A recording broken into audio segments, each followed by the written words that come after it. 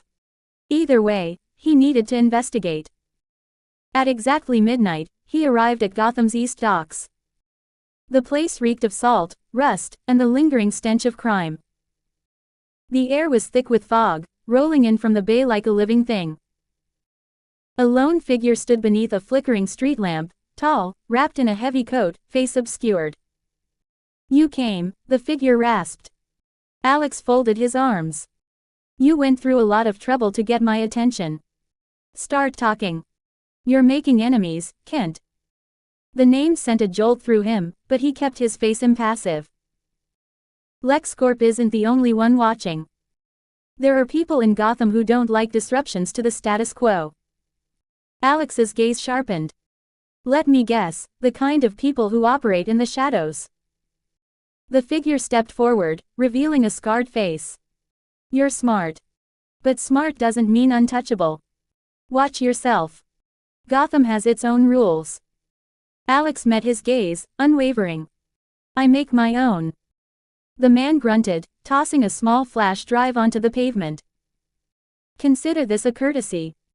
Proof that you're already in deeper than you think." With that, he turned and vanished into the night.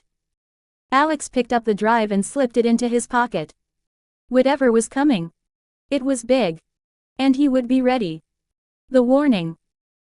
Back at Aeternum Industries, Alex and Evan plugged the flash drive into a secured, offline terminal.